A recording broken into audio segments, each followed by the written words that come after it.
"Remember how our roles reversed," said my former classmate, standing before me. Back in middle school, she was the picture of youth and health, but now her former self was nowhere to be seen. She smiled weakly, her figure emaciated. Why was she so kind to me? What happened to her that led to this state?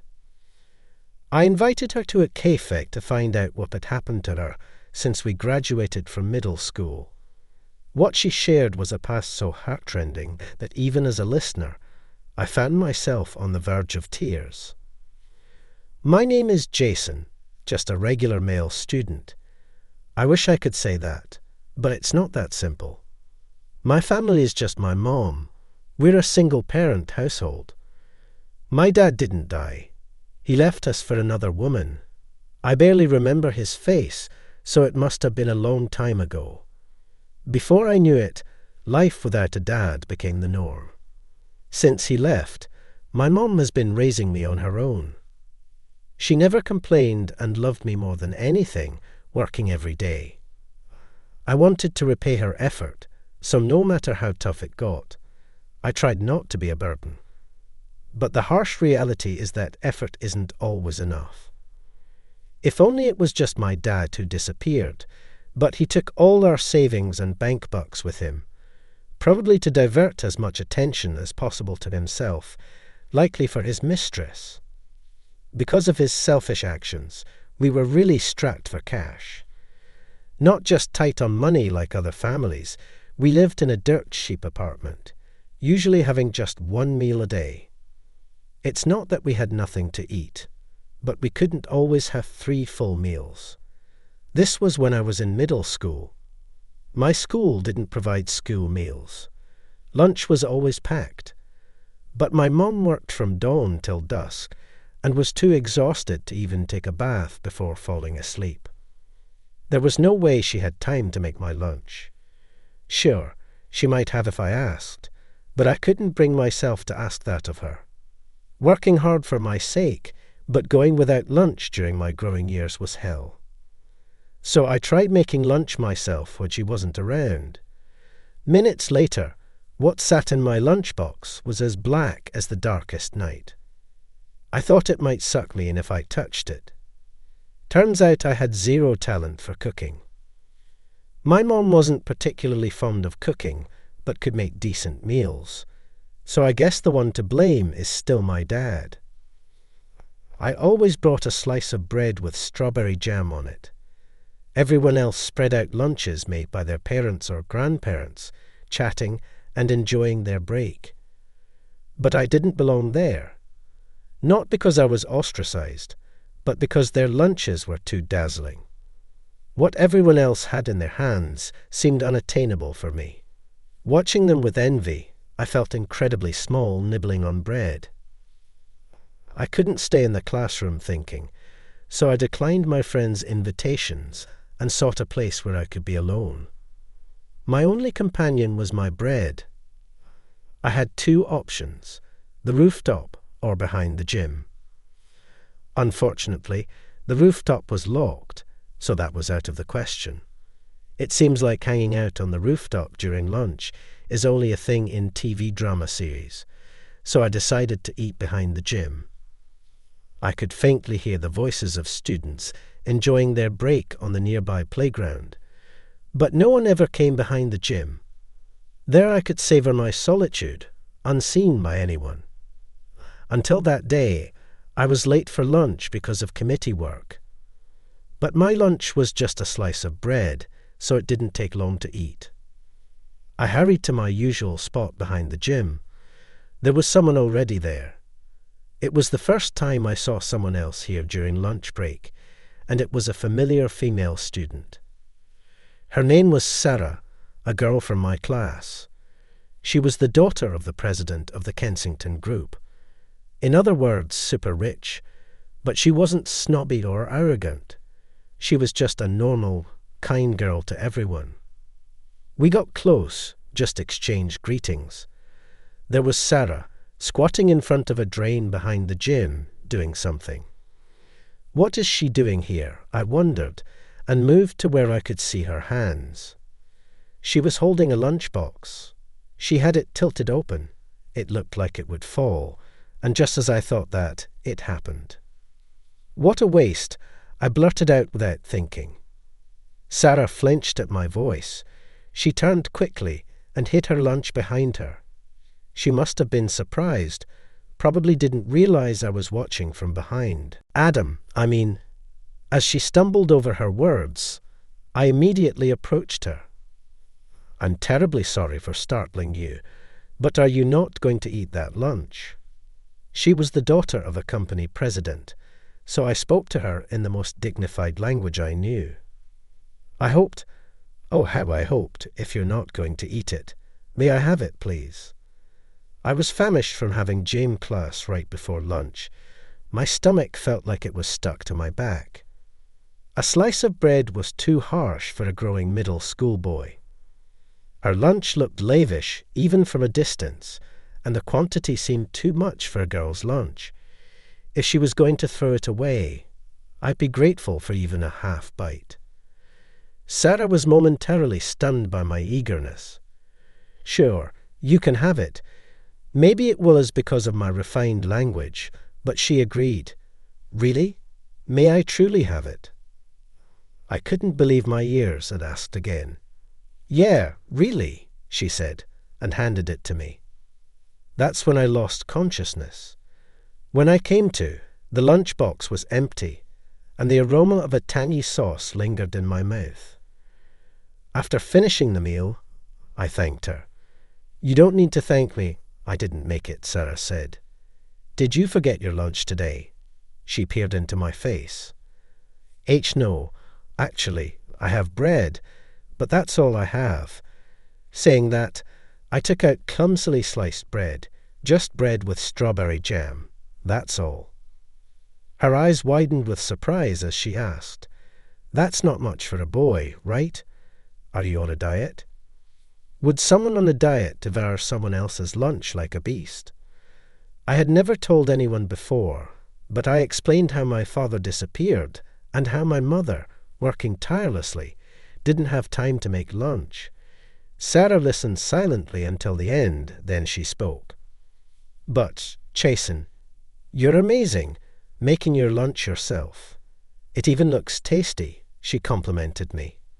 It might have been the first time someone other than my mother praised me, and I felt a sense of pride. As a thank you for sharing my story, Sarah began to talk about her own family. In summary, her stepmother wasn't her biological mother. Her real mother had passed away, and her current mother was her father's second wife. The stepmother was nice to Sarah in front of her father, but she was worse when he wasn't around. Even the lunchbox was part of that harassment. Despite knowing Sarah's small appetite, she packed it with too much food, including things Sarah disliked. If Sarah left anything, her stepmother would say, "How can you leave it when I work so hard to make this?" and would become hysterical. That's why she was trying to throw away the contents. I see. No wonder the quantity was so much. To my starving self, it was a feast, but for her, it was an overwhelming amount. "So, you haven't eaten lunch yet today?" She nodded silently to my question, embarrassed. I offered her my bread. "Here, please have it." It's wrapped in plastic, so I didn't touch it directly. She took the bread from my hand and smiled. "Thank you," she said, enjoying the bread. After that day, we started exchanging lunches. Our meeting place was behind the gym. We shared stories and complaints while eating. Though we were in the same classroom, we hadn't talked much before, but we found we had a lot in common. After eating, I'd take a short nap while Sarah drew in her sketchbook. She was in the art club and amazingly good at drawing. The sound of her pencil on the paper was soothing, and I enjoyed those moments. Life became smoother for me from there. I was able to go to a nearby public high school with decent academic standing, and my mom cried tears of joy when I got accepted. Sarah ended up attending a boarding school for young ladies, located a bit far from where I was. She wanted to get away from her mother as soon as possible, and I remember her being incredibly excited the day she got accepted. Her drawings are more aggressive than usual. Then came our last lunch together. The thought of not being able to exchange lunches with her anymore felt a bit sad. On her last day, Sarah was still drawing in her sketchbook. Looking at her profile, I considered confessing my fleeting feelings, but wanting to keep this youthful memory to myself, I suppressed my tender emotions and etched her image into my mind. It wasn't long after I started high school my mother remarried. My stepfather, in his first marriage, had been caring for his disabled parents and hadn't had the chance to meet someone until now. He wasn't exactly handsome, but he was sincere and kind, a good match for my mother. With a stable income from his job, my mother quit her exhausting work and found a full-time job with less burden. My stepfather maintained a comfortable distance with me, so we quickly developed a relationship where I could call him Dad. Thanks to his support, I smoothly progressed in my studies and got into a renowned university. I landed a job at a major corporation, leading a life far richer than anything I could have imagined as a child. A few years into my job, I was leading busy yet fulfilling days, but due to a transfer within the company, I had to move. While I was excited about starting a new life in a place somewhat distant from my parents' home, I wasn't without anxiety about living in an unfamiliar area. Once I had settled into my new home, I went out to get groceries. There was a charming small shopping district nearby where I usually did my shopping. Even after a few years of working, cooking remained a challenge for me. I had practiced enough to make spaghetti, but my specialty was still macaroni and cheese. My mother had tried to teach me, but I was utterly hopeless. It's okay not to force yourself to practice. There are plenty of fast food restaurants, thus I was consoled. At the end of the shopping street, I discovered a small hamburger shop. My mother had said fast food restaurant meals were fine, but I never really liked them. I was afraid that relying solely on fast food restaurant meals at my age might be bad for my health. This small hamburger shop, though modest, was clean and had delicious-looking hamburgers on display. They seemed homemade. Yes, homemade meals are the best. Perhaps because I hadn't had much experience with homemade meals in the past, I quickly developed a fondness for those made by human hands rather than those mass-produced in factories. The fact that the shop was run by an elderly lady was a bonus point. The atmosphere of an established store made the hamburgers look even more appetizing. Looking at the hamburgers on display, I saw a variety of options.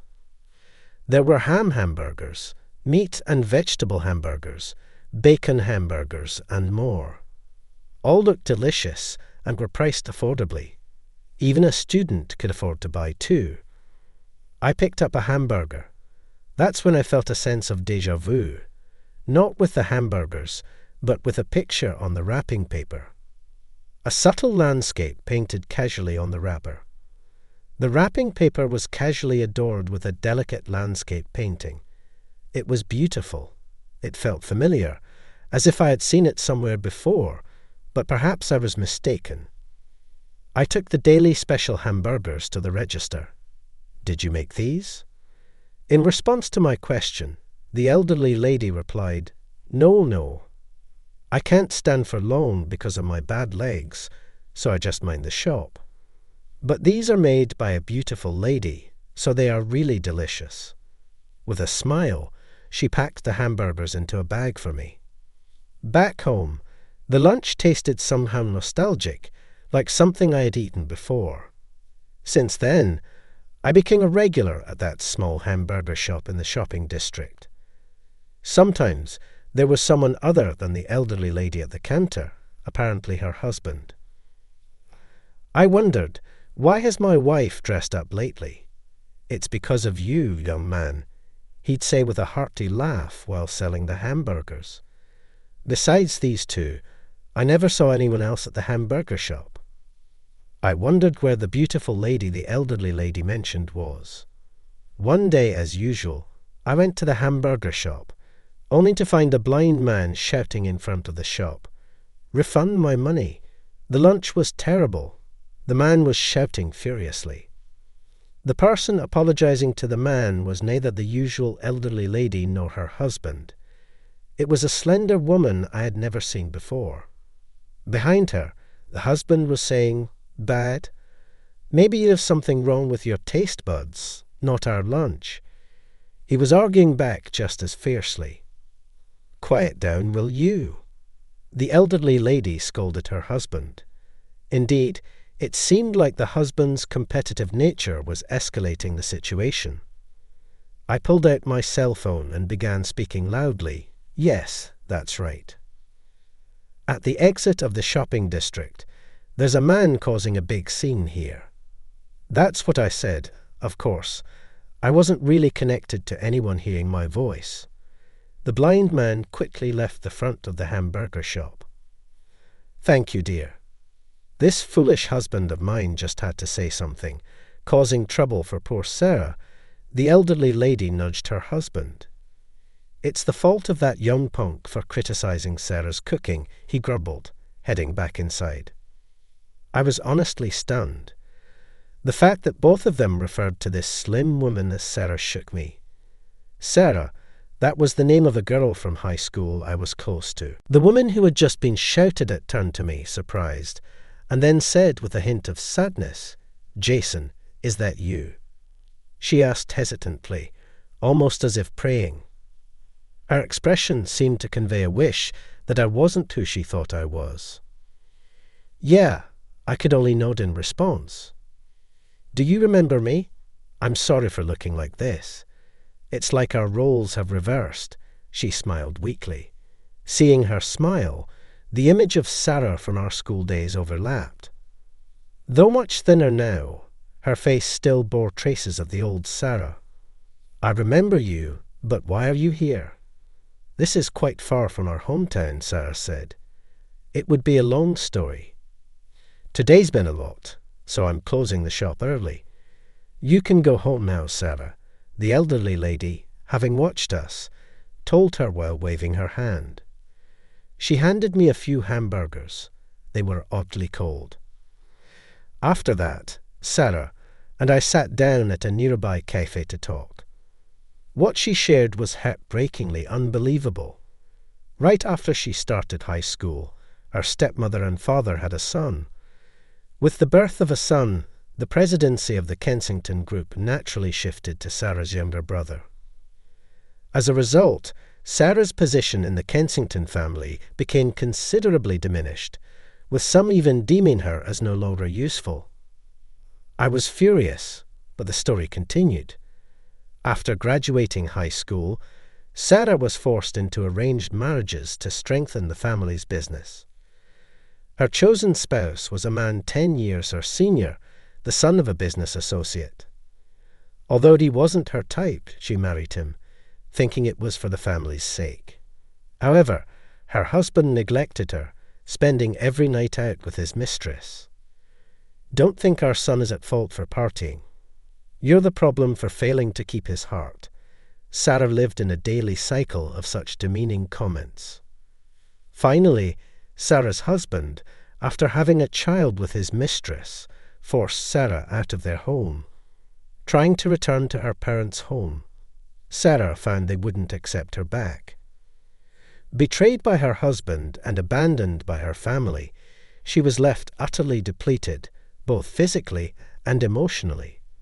It was the couple who ran the hamburger shop who took her in. They gave me a place to stay when I had nowhere else to go, and they even let me work here.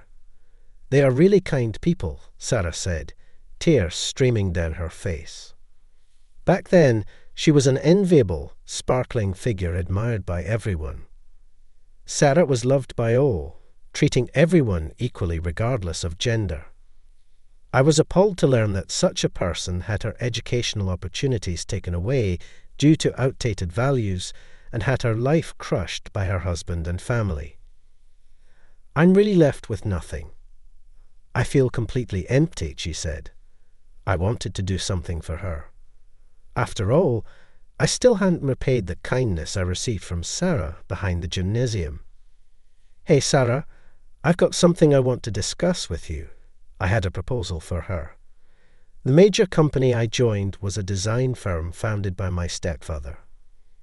I was in charge of the media content department there. True, my joining the company was initially through my stepfather's connections. However, I found my fit in the design industry and consistently delivered results, so no one ever mentioned my connections anymore. I had even made some good friends there. Among them, I was particularly close with Kevin. Kevin was particularly good at delegating work and had a knack for knowing when to ease off. We were currently looking for an illustrator who could create background images for a project. Kevin usually excels in finding talented illustrators, but this time we were having trouble. We have illustrators, but finding one with a soft touch for background images, that's the issue. Can't you do something about it?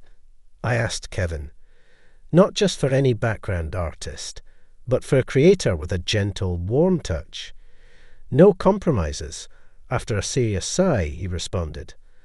All right, I'll bring you an amazing illustrator, one that'll impress even you. Too bad, Kevin. This time, I found an excellent illustrator before you did. Yes, my proposal to Sarah was for her to work as an illustrator with us. Sure enough, she was the one who had drawn the pictures on the hamburgers wrappers. Her illustrations were impressive enough to be an immediate asset to our company. How about working as an illustrator from home? Sarah quickly shook her head. My drawings are nothing special, just a hobby. I took out several of the hamburger wrappers I had saved every time I bought hamburgers. I carefully folded and preserved its wrapper. These are your drawings, right?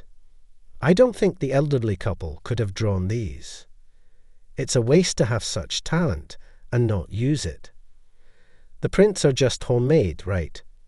We'd really like you to join us, I begged her. I learned that she could also draw on a tablet. That made her even more desirable for our company. Still, she was hesitant. How about trying it out? If you don't like it, you can quit any time. We'll definitely pay you. She nodded in agreement. I could almost picture Kevin's frustrated face from afar. The next day, I brought Kevin to the hamburger shop. I can't stand that you found an illustrator before me. It's truly regrettable, he declared, eager to see that talented artist for himself. Standing in front of the hamburger shop, the elderly lady greeted us. Oh, you brought a friend today, she said, handing me several pieces of paper. She got really enthusiastic, it seems, she added. The paper she handed me had wrappers with softly rendered warm illustrations. As expected, they were excellent. Kevin peered over. What is this? He exclaimed, practically flipping over. Well, these are beautiful hand-drawn relish. Humans' evolution is amazing, he blurted out. At breakneck speed, this delicate touch, just what Jason was looking for.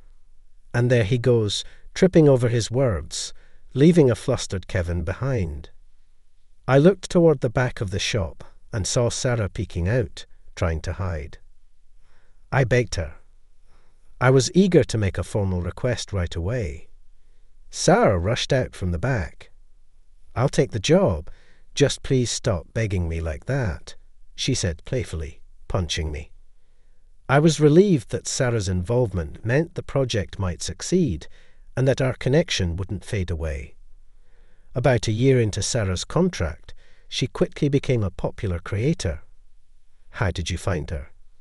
You must have used up all your luck for the rest of your life, Kevin would say enviously, almost every day.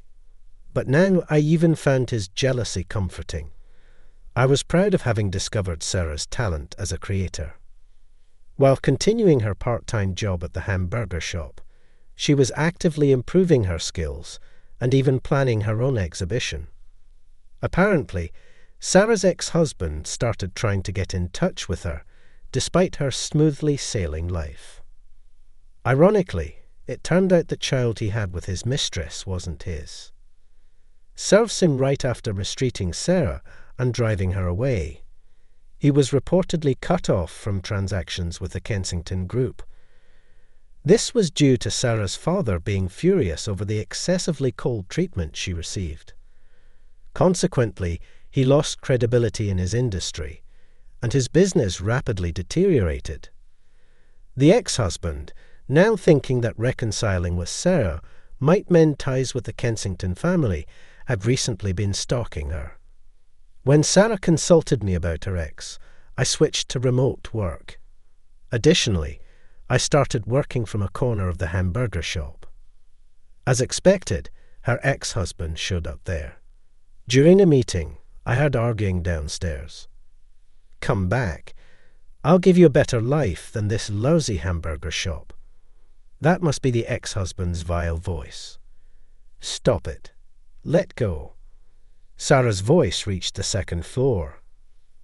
I expected the hamburger shop's husband to come yelling any moment, but his voice never came, nor did the elderly lady's. After a moment of thought, I remembered, that's right, both the elderly couple were at the hospital today, leaving Sarah alone in the shop.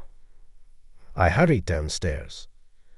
A shabby-looking man was grabbing Sarah's arm, trying to drag her away. I immediately intervened. "Who the hell are you?" "Outsider, Shinbutun." "Outsider, that's rude," I said, handing him my business card. "I'm Jason, Sarah's fiancé." I introduced myself. Seeing my business card, her ex-husband's face turned pale. In the past few years, I had been recognized for my achievements and had become the executive vice president of the company. Moreover, my stepfather's company had grown significantly, now even appearing in TV commercials. "I've consulted our company's legal advisor about you. If you turn around now and never show up in front of us again, we can let this stalking incident slide." After I gently explained, the ex-husband grumbled and then ran off. Sarah was initially surprised to learn that her father had influenced her ex-husband's downfall in the industry. She had thought it was her father who hadn't allowed her to return home. However, due to the recent stalking incident by her ex-husband, Sarah had an opportunity to talk with her family. There, she learned that it was her stepmother who had refused to let her return home. The stepmother had made this decision on her own and reported it to Sarah's father in a way that suited her. I apologized to Sarah for pretending to be her fiancé to get rid of her ex-husband. It actually helped. "I knew you were just trying to defuse the situation," she said, smiling brightly like she used to in our student days. Seeing that smile, I decided and took Sarah's hand. "I want to be your fiancé for real. I've liked you since middle school. I want to be with you with marriage in mind," I confessed right in front of the hamburger shop. Our wedding day was blessed with clear skies. The only guests were my parents and Sarah's father. Although it was a small ceremony attended only by the elderly couple who run the hamburger shop, it was a lovely occasion filled with smiles throughout. During the ceremony, Sarah and her father had a moment to talk alone, seemingly resolving their past conflicts. Her father was unaware of the stepmother's cold treatment towards Sarah. Upon learning the truth, he immediately made a phone call. "I'm sorry for all the hardship you've endured for so long. I can't divorce her, but I will leave that house and live separately. I'm sorry for making you feel lonely." Saying this, Sarah's father apologized to her, tears welling up in his eyes. Sarah was surprised to see her father's tears. For the first time, men cry too, you know. Praised him for realizing his mistake, Sarah, the hamburger shop owner said, concluding the ceremony. My mother and stepfather continue to have a great relationship. I want to build a family using these two as a role model. Living happily ever after with Sarah is my ideal. To live happily together, creating our own intimate memories. What a bright and beautiful future it seems. Maybe when we're older, we can run a hamburger shop like that elderly couple.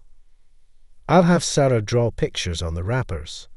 I'm sure it will be popular. I smiled, looking at my wife in her simple yet elegantly lined wedding dress. Who would have thought a small hamburger shop in a shopping street would bring such a profound connection with Sarah? Suddenly, my wife's profile overlapped with the one I used to secretly admire in middle school. When I mentioned this to her, she said, "Actually, back then, I secretly drew you," as she smiled shyly. I felt an overwhelming love for her and wished for our happiness to last forever.